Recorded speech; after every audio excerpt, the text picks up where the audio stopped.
Organized Sound Podcast, we're back. I'm your host, Mahid Balday, and today we have a very special guest, Dro Brown in the building. Ugly Dro Brown on SoundCloud, and he's here with his new album. Dro Brown is Dead, D-E-D. Yeah, let's get it. Out right now. Biscotti. How you feeling, Dro? Yeah, dude, I feel pretty good. I had a beef patty and like 6 chicken nuggets from 7-Eleven that actually were mad good. I feel great. I got like a little bit of a heat sweat going. I feel satiated. Word. For a podcast, bro. I need that gold, I need that perp. Got that 2-4 chillin' on my shirt.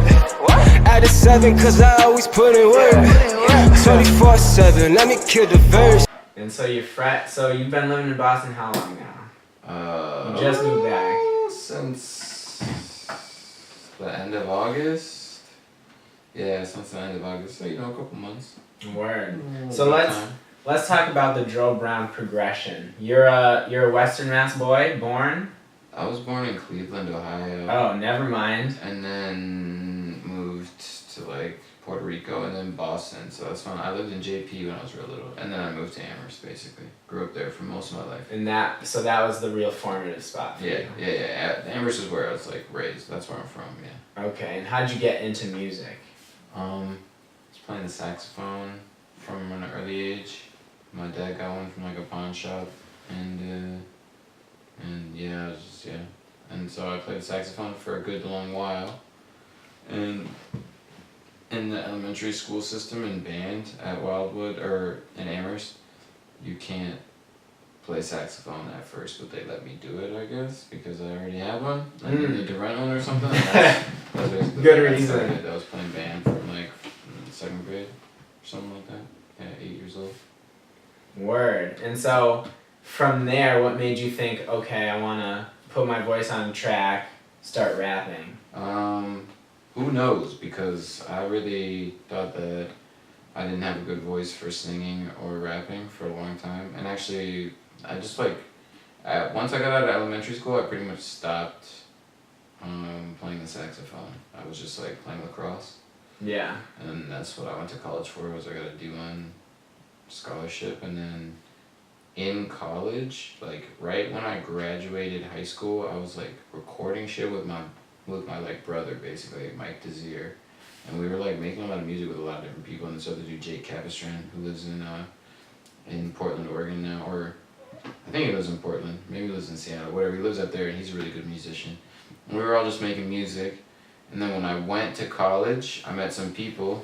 This dude that works for High Snob now, that we were fucking just making beats and stuff and rapping and recording because we had access to like different microphones and like we knew people in the conservatory and stuff. And then I chose to drop out. I made a mixtape, and then yeah. Talk about the thought process in dropping out. Like, did you kind of have things all set and you knew what you wanted to do, so you're like, I'm done with school? Or were you just like, ugh. Yeah, let's have a story, bro. The story gets deep. The story. Alright, so I was playing lacrosse and I was a pretty successful lacrosse player. I was on the 2nd D-line middies, so I played a lot basically.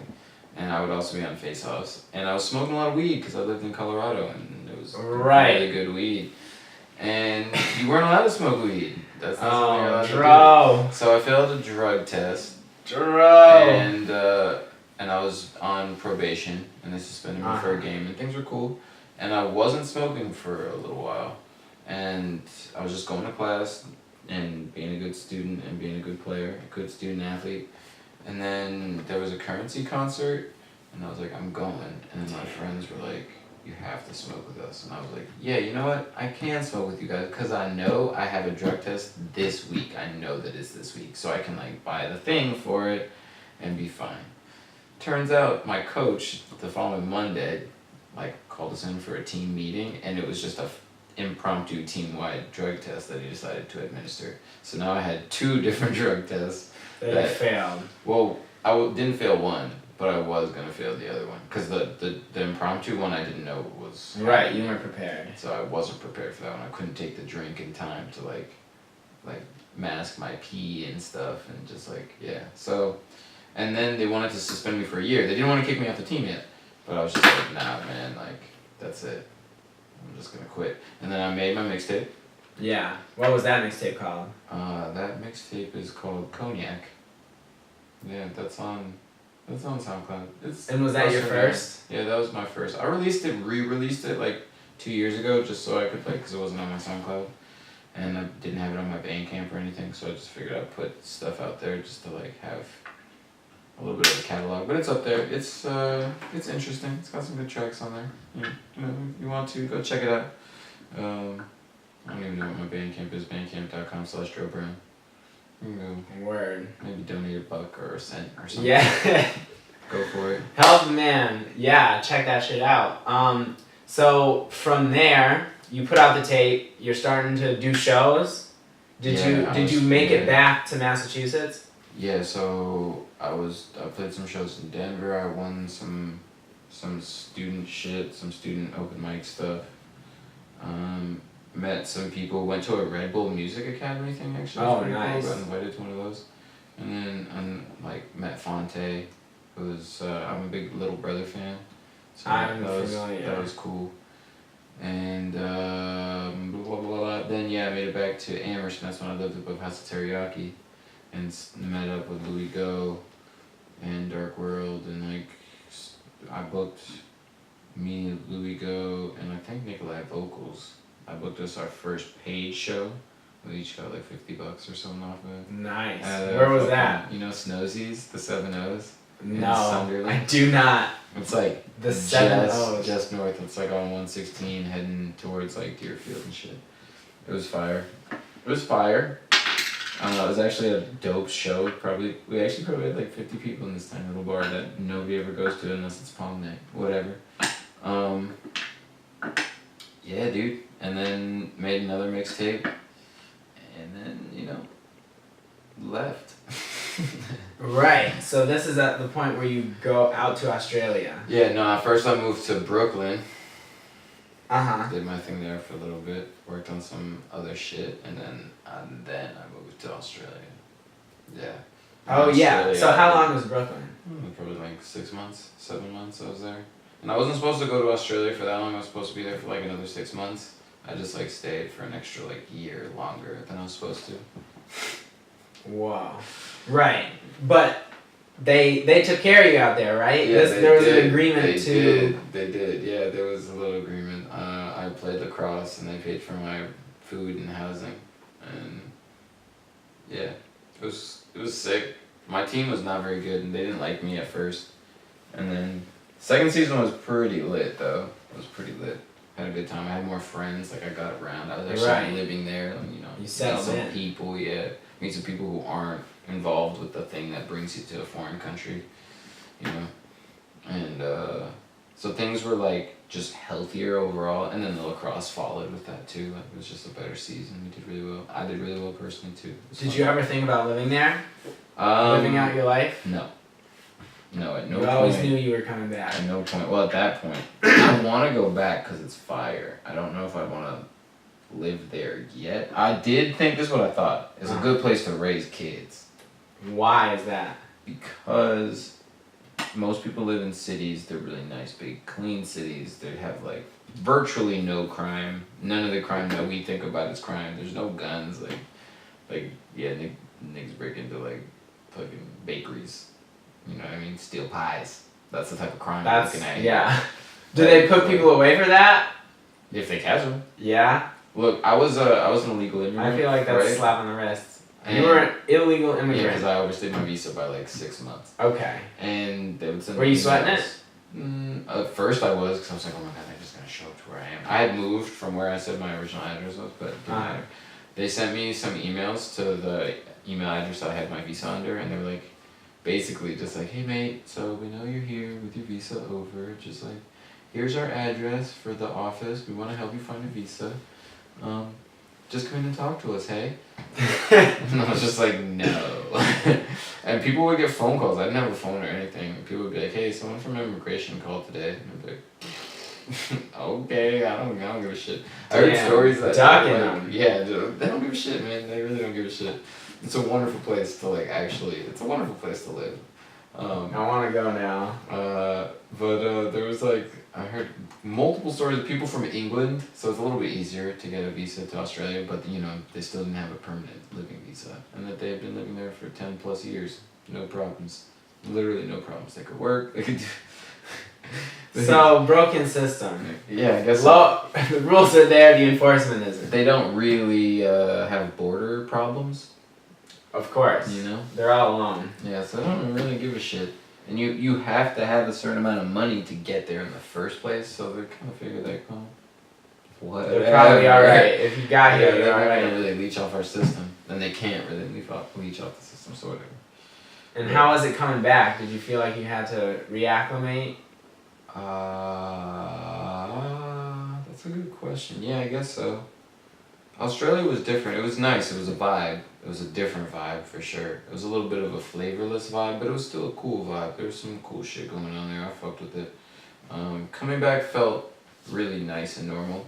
Unfortunately, coming back was like, I had, it's on the other side of the world, so like I had left at the start of spring. So I had just lived through a winter and got there just at the end of their summer, and it was winter again.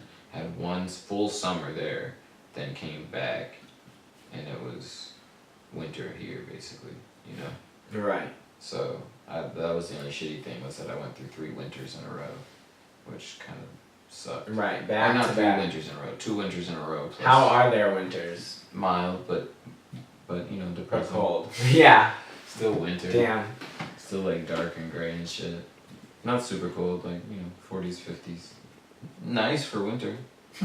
Very Right. temperate, very moderate, What? but still gray. And What's an dreary. Australian accent like?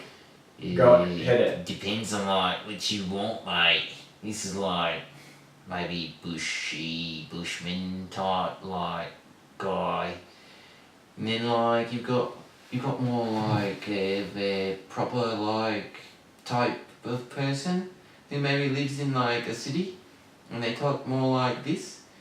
And I wish I could do like an Aboriginal accent, but I'm not really that good at that one. I could just really do these two, which is like the bogan. This one's very bogan. Bogan is like a redneck. It's like yeah. You see me at the bar, and maybe I don't like black people and or Asians. Maybe, or maybe I'm a really nice, cool guy too. Like, you never know. You never know.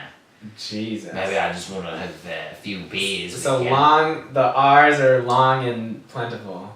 Yeah. And if I Pretty say much every word ends in an R sound. especially no, when they say No. nor. Oh no. Like, what No. was the tail end of that? No. Yeah, so Word. those are some Australian accents. I don't got them all down. Word. No, you gave us a flavor, definitely. I appreciated that. I felt like we went somewhere else for a little bit. Word. What brought you to Boston? What made Um, you say I need to get there, and how long do you think you'll stay? There's shit going on in Amherst for me, personal stuff, and my girlfriend moved out here, and it was an attractive move. I like being out here. The vibe is definitely better. Stuff that I left in Amherst though, that occasionally I have to go back and forth for and stuff like that. But and I can do shows in Amherst whenever. It's nice to build out here. Booking these shows out here is cool. Building out here is cool. That's kind of what I want to do, because it's like you can like get to the top of like wherever you're from, if it's a little city or just a block or a neighborhood or a part of a city, whatever it is, and then you want to build off of it. Right. So I'm just trying to build on mass, Word. I want to talk about the album. Dro Brown is Dead. Yeah. Because your style is very particular, and you referred to this in your other interviews where you talk about the Massachusetts music scene, and everybody's style is different. Yeah. But there's you really bring a character to it, and yeah, you really. It's almost reminiscent of Eminem and his voices, but it's something different and kooky and wacky. Like Yeah, okay. you really bring like a cartoony element to it. Word. But how do you see your style? I've gotten the Eminem thing a lot, which is like totally a great compliment. I don't think you can really get a better compliment than that. Right. I mean, you can, I guess, whatever. But, nah, dude, I don't know, man. Like, obviously, I would say I sound like me, you know. Sure. But what makes you up? What is your DNA? shit, dude. Every time I try and think about different, like, artists that have influenced me, it's like there's so many of them. It's hard for me to even, like, think about it. I mean, Doom and, like, who were we just talking about, too? Fucking, Eminem, yeah. I listen to a lot of I mean, I listen to so many different people, man. And so many different types of music, too. Yeah, so what non-rap music would you say? A lot of, like, alternative rock and jazz.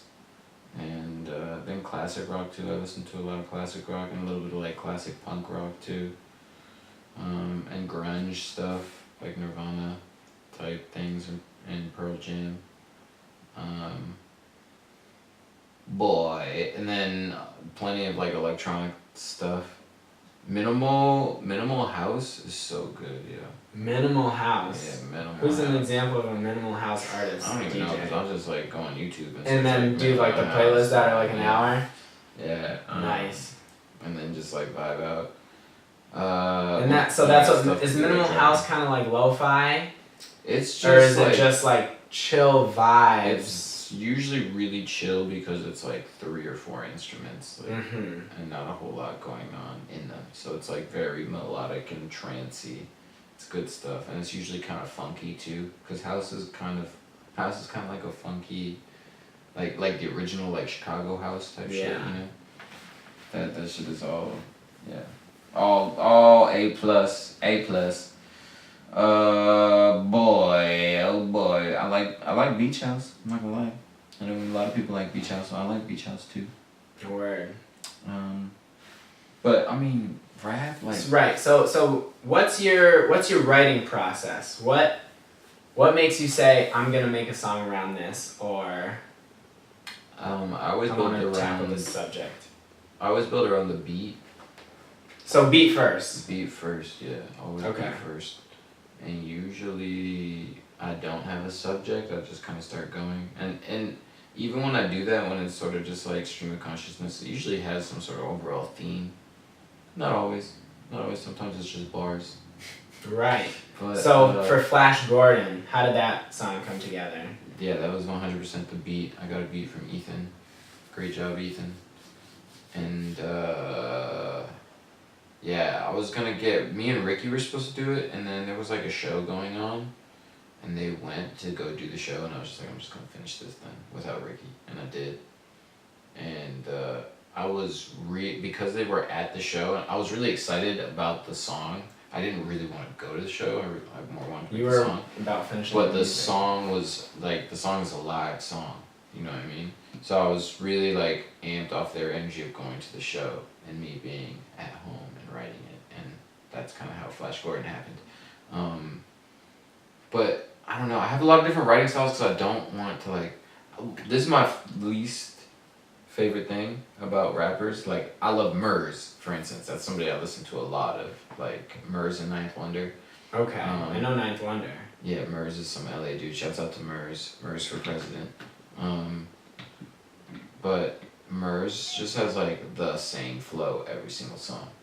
Okay. And Do you think that's important in this time period where I think it's important to make sure you people just aren't come bored. fast? Yeah, because people have very short attention spans. Very. You drop a song, you have to drop another song and another album, another mixtape. I've been slacking on that, to be honest with you, because Dro It's Brown is weird. dead is almost like old at this point. Like, I gotta drop something. I don't else. feel. So when did that come out? Like September. Like, it's not even old, but It's you not, you bro. have to put out more I'm stuff. between that. It's like, well, gotta do put out more you stuff. market an album for like a year now, or do you just No. put out more stuff? You You're just- about putting out more stuff. You just make sure that your output is like on 1,000 instead of putting the effort into marketing, making music, the marketing scheme of the lifestyle that you're promoting anyways, and just put it out there, because you're not making money off of music anymore. Right. Just use It's all the other use the stuff. music as the marketing. And so mainly shows. Yeah, and shows, yeah. So use the Would you music as say? marketing for, if you want to make money off of music, it's shows I mean, if you're a big artist, you're making money off of YouTube, you're making money off of Spotify, you're making money off of Tidal, and you're making, 30,000 here, 15,000 here. If you're a big artist, Right. Which adds up because there's which a lot adds of up different if you're places to doing, find music. you put out one song and you get 1 million plays on YouTube and you get 1 million plays on Spotify and you get 500,000 on Tidal, then that's like $100,000. So. Yeah. Word. Word. And is that what you aspire to do? Kind of get to this next level I and would love rock to. out? Yeah, I would love to make money comfortably and be able to do whatever the fuck I want. That would be awesome. I don't need to make $100,000 off of just streaming. I would like to make $100,000 in a year. Right. That would be fire. Then I would be like, wow, wow, we did it, boys. I think I'm gonna take the next 2 months off. You wanna? Okay, so what does Dro Brown do for fun? Do on vacation?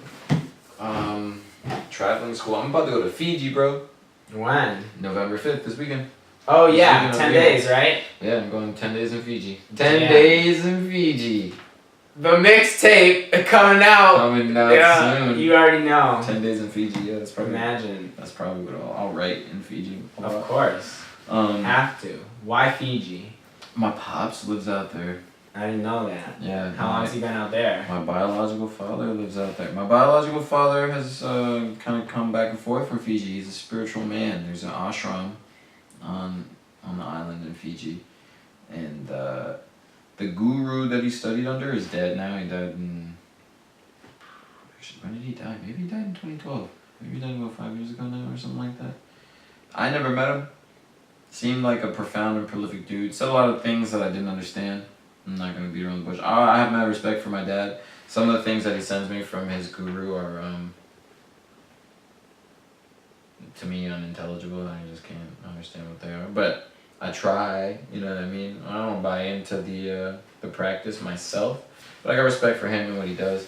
And a lot of accomplished people follow this guru and stuff. So like whatever. Like, I'm not gonna knock I it. got you. But yeah, so that organization that the guru had founded owns an island in Fiji, and he's a doctor, so he's one of the few clinicians on the medical part of that island, and they also serve 2 of the villages that are on the island too.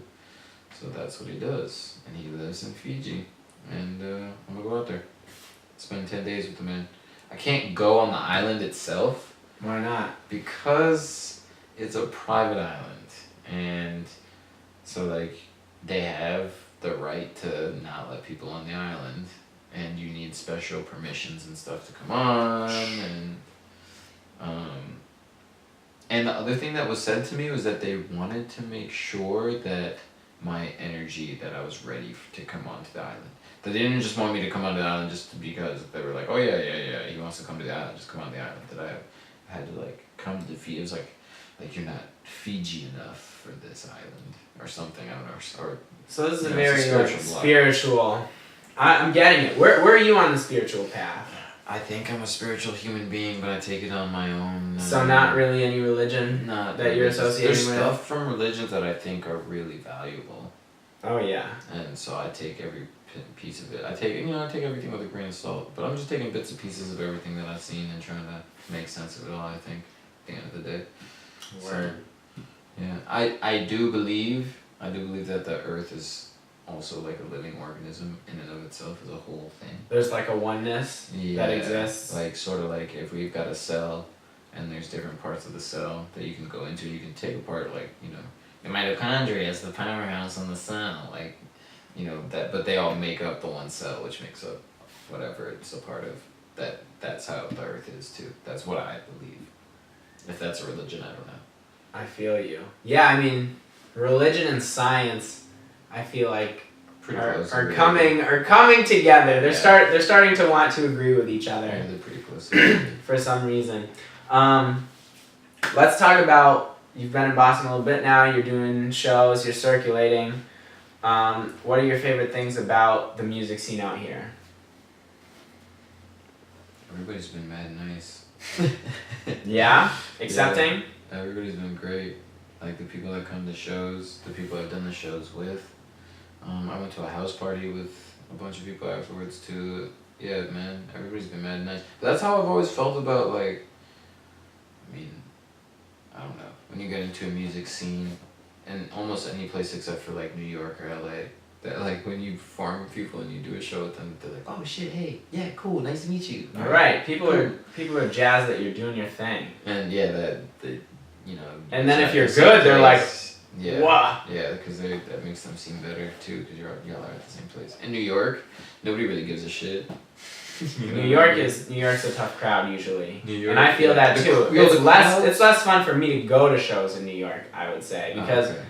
Well, actually, there's like a younger energy that I think is breaking through that stereotype, but like a New York audience for hip hop is usually this kind of like arms folded, head bobbing. Because everybody knows a rapper, especially in New York. But I feel like when I do a show in New York, the shows that I've done have been lit, and it almost feels like easier.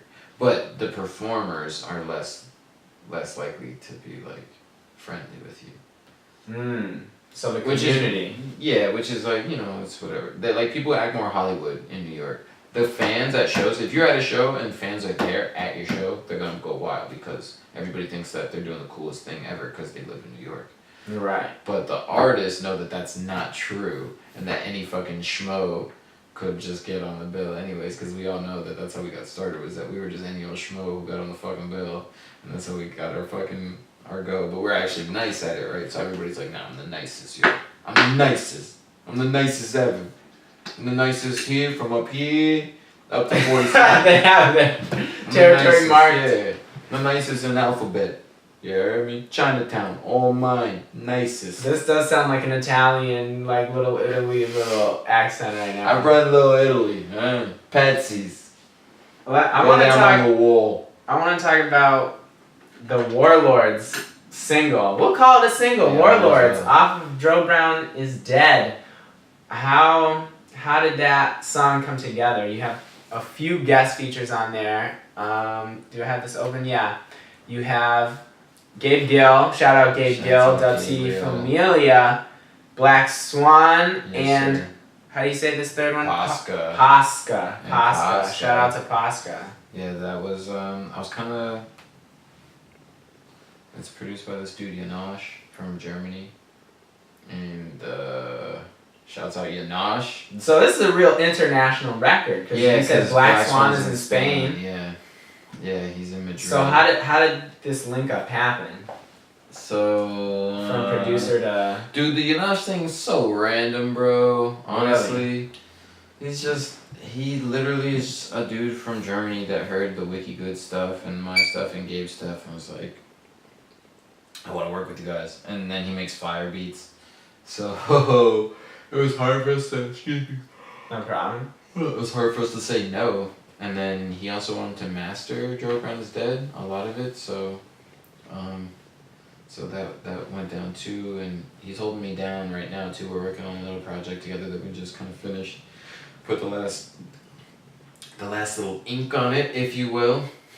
Look out for something down the line, guys. Look out down the line. New music alert. New music, or maybe just new media alert. New media alert. Yeah, so Janosch sent me this beat. It was fire. It was called Warlords itself. I wrote my verse. I was like, Gabe. Or actually, Gabe was like, I want to be on another song for you. Because Gabe is also on Happy Funeral, which is fire. That's got Reason Being. Shouts out to Reason. And then Gabe was like, yo, get Posca on this too. And then Black Swan, Michael Mitchell, a.k.a., was his longtime friend of mine. I've known him since Brooklyn. We did a show together in Brooklyn, some like open mic show schmo type stuff, but it was still a fire show. And then I helped record a track for him. But in any case, we've been talking for a long time because we've been friends, and so he hit me up and was like, yo, I know you're doing this album, let me get a feature. I sent him this, and he was like, yes, this is fire, what do you want me to do? I was like, dude, do whatever you feel like. He was like, I'm gonna hit the chorus. Bet. Solve it. And this was like the last track that I got done for the whole album. Okay. So then fucking called it a day. That's when you knew it was the recording process was over? I don't know. How many's on there? Do you have it up right now? 15. It's like 15? Yeah, I was like, 14 not enough. I got a couple other songs. I don't really like them enough to put them on here. Warlords, 15. Yeah, I like it. Call it a day. As Chalo would say, Stamp it. wrap it up. And that's what I did. Chalo, shout out Shouts to out to Chalo, yeah. Macau Chalo. Machacos. Holding it down. So, is there anything you'd like to see for the Boston music scene that could make it better? Yeah. I was gonna say I'd like to see. I mean, the thing about the Boston music scene is that it's pretty accessible right now. Like as long as you know somebody, you got a little bit of cash, you can play a show and make money off of it. Yeah. You just gotta reserve a spot. Most places are pretty cool with that. So like, it's hard to say what I would like to be improved. I also haven't even been here really long enough to say that I can say that I know what's wrong with anything. What's like, one of your favorite venues right now? Just like go to in general. Go to or perform at? I mean, like, I saw, there's been some cool shows at, like, the Blue Hills Pavilion, but you can't, it's like, it's just seated only. It's like, there's no standing. I mean, obviously the Middle East Do is people fire. stand up when it's... I mean, yeah, you can stand up in your seat, but it's all like, it's like an amphitheater. Yeah. Yeah, I mean, Middle East probably has to be, to me, the coolest. It probably is the best venue, like, the shows that they have there as far as hip-hop and, like, other stuff, too. And just like the vibe in it. It's gotta be the coolest. The fucking when Lucas came through most recently with Lewis and Shout out DJ Lucas. Shout out Lucas. And who else did he pull up with? And Sly C, yeah. So they did a show in Greenfield, I performed too and sold a bunch of shirts. Shouts out to Greenfield. Nice. Shouts out to Jimmy Shoeing. Also, I got some Jimmy Shoeing clothing that's going to be coming out again. That's another thing I'm working on. But back to the Luke's thing, he did a show at Mass Apparel, little store in Alston. Mass Apparel in Alston. Yep. And they're like doing more shows. So my homie Cheese booked another show there, and me and Gabe were talking to the dudes, see if we can book a show there. Like just cool ass venues. Oh, this other place, fucking Out of the Blue Cafe, Out of the Blue 2 Cafe. It's like an art gallery. Yeah, you mentioned that earlier. Yeah, that's a cool ass space. I was looking at this place. Who runs that?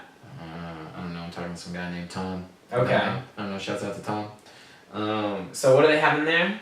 It's all sorts of different like art, but they also host music. So it's like sculptures and paintings, all local shit, and it's arranged in sort of like a tableau or like an exhibit almost, and then you can perform in there.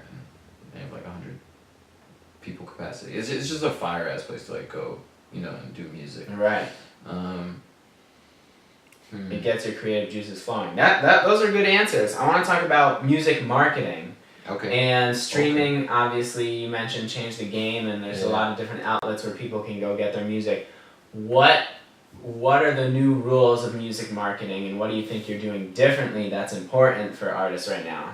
Okay, well, so like we were talking about how music should be the marketing strategy now, and you kind of just want to drop stuff as much as possible in order to keep kind of people's attention on you, and then it also gives it's like an advertisement to come to the live show too, because if someone likes what you have recorded, they're probably gonna enjoy what you're doing live more, probably. So that look at it like in that sense, even though it's still your art. But the way you're gonna make money off of it, if you want to make money off of it, is to look at it as like an advertisement.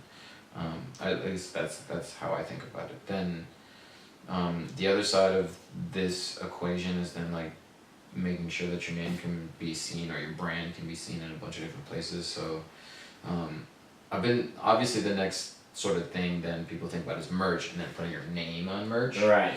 But my merch is Jimmy Shoeing, which doesn't have my name on it. I'm just trying to make something fire that I think, for me, what I'm trying to fit into is like this weird space between just doing rip-off type of like cool logos and something that's like high fashion-esque. Like Jimmy Shoeing is based off of, Vineyard Vines.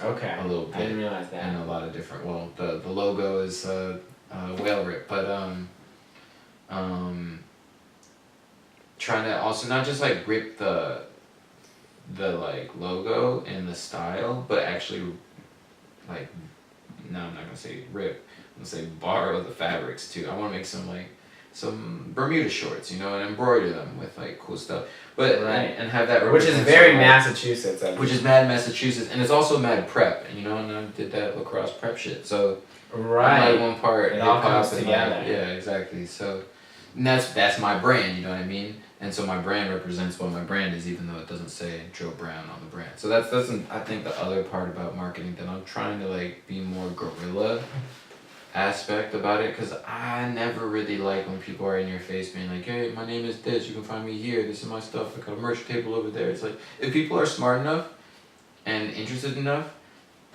either they'll get it themselves, which is what they're going to do anyways. You're not going to influence them.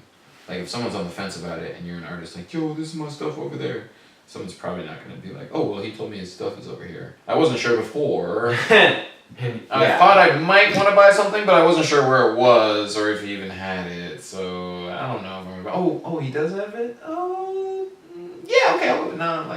Like people just do it on their own way. Yeah, it has to be organic. So if your shit is fire, A genuine interest. if your shit is fire, people will find you. And that's just what I want to do. It takes, I think, a little bit more time. Yeah, Because so patience is the game. I think, yeah, building organically is definitely the game, and having a little bit of patience. I mean, also you want to blow up, so, and to blow up you need stands, and stands will follow whatever, you know what I mean? But I don't know. It's hard to say. It's hard to say. I'm trying to just like be an artist and not necessarily be like an XXL artist. Not that I would mind. Not that being you an turn that XXL down. Artist, XXL. Yeah. Shouts out to them. Holler at me. I'm good at rapping. Lord knows. But you know, like, this is more like an indie. Like, I see, like, who's Zach Deputy? You know who Zach Deputy? I don't. Is? It's like some weird folk singer. I gotta check him out. But he's got a Everyone fucking, else. you know, he's got a career. He makes a nice living off of his career, and nobody, no, he's not on the pop charts. That's what I'd like to do. I'd like to make a nice living off my name, Dro Brown, Incorporated, LLC, TM, trademark, but not have necessarily to deal with like all the like bullshit of like having people up in my grill all the time with all this nonsense. Like if fans came up to me and were like, oh my god, you're Dro Brown, once every couple of weeks, Here and there. fine. That's the level you If I have to like walk around, You don't with wanna two be annoyed by it, bodyguards, right? Yeah, I don't want to be like, oh my god, look at this paparazzi. I gotta get in my car. Oh, I'm trying to just go get a Little Caesar's pizza, and then all of a sudden there's 4 or 5 people like, oh my god, are you Dro Brown? Like, oh my god, can I have your autograph? Let me take a picture. Buy me a slice of pizza. Eat a slice of pizza with me. How about some pepperoni? What do you think? I don't need to do.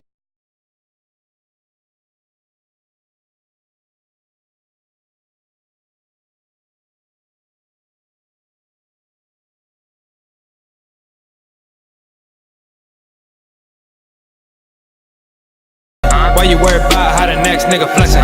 When you dumb niggas gon' learn your lesson. Back off cause my patience you be testing. And now I just can't keep dealing with all this negativity. So keep that bullshit to yourself cause it don't mean shit to me. Nah. Say that shit for the birds. Say that shit for the birds. Give a fuck what you heard. I don't give a fuck what you heard. You can say that shit for the birds.